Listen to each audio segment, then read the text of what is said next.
دروس رمضان باب 2 روزے کی فضیلت۔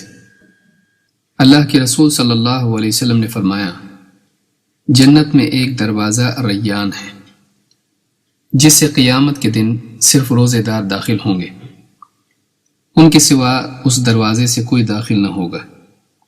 کہا جائے گا کہاں ہیں روزے دار؟ اس پر وہ اٹھیں گے اور اس دروازے سے داخل ہو جائیں گے۔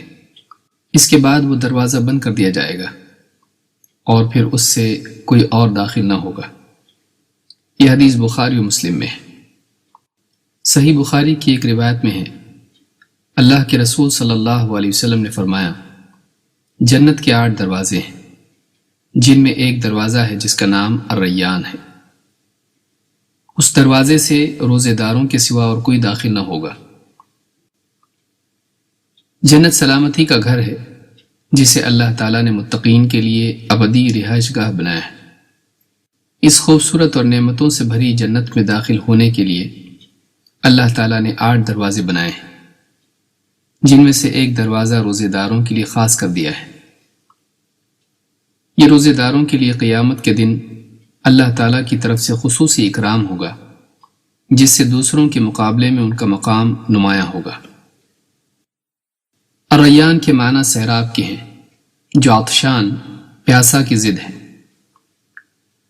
چونکہ روزے داروں نے دنیا میں اللہ کی خاطر بھوک پیاس کی تکلیف برداشت کی، لہذا آخرت میں انہیں ایک ایسے دروازے سے جنت میں داخل کیا جائے گا جس کا نام ہی الریان یعنی سیرابی ہے۔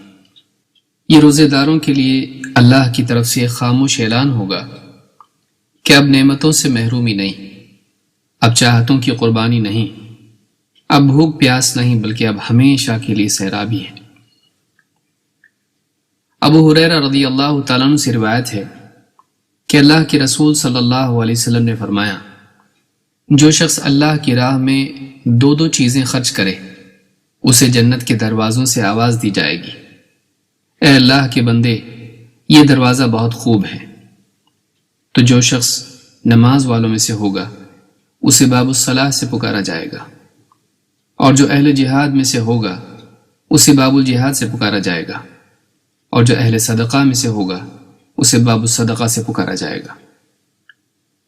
یہ سن کر ابو بکر صدیق رضی اللہ تعالیٰ عنہ نے عرض کیا، اے اللہ کے رسول، میرے ماں باپ آپ پر فدا ہوں، کسی شخص کو ان دروازوں میں سے کسی ایک ہی دروازے سے پکارا جائے تب بھی اس کا کچھ نقصان نہیں، لیکن کیا کوئی شخص ایسا بھی ہوگا جسے ان سارے ہی دروازوں سے پکارا جائے گا؟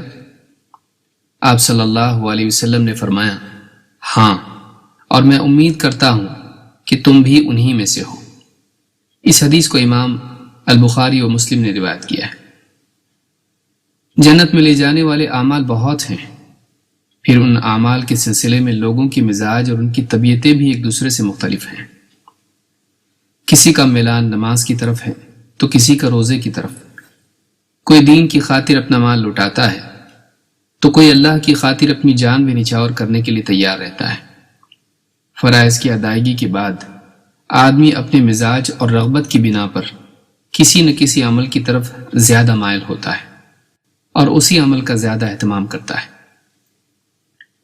اس حدیث سے معلوم ہوتا ہے کہ جس شخص کی زندگی میں فرائض کے اہتمام کے بعد جس عمل کی کثرت ہوگی اسے اس دروازے سے پکارا جائے گا، کوئی باب الصلاح سے، کوئی باب الریان سے، کوئی باب الصدقہ سے، تو کوئی باب الجہاد سے۔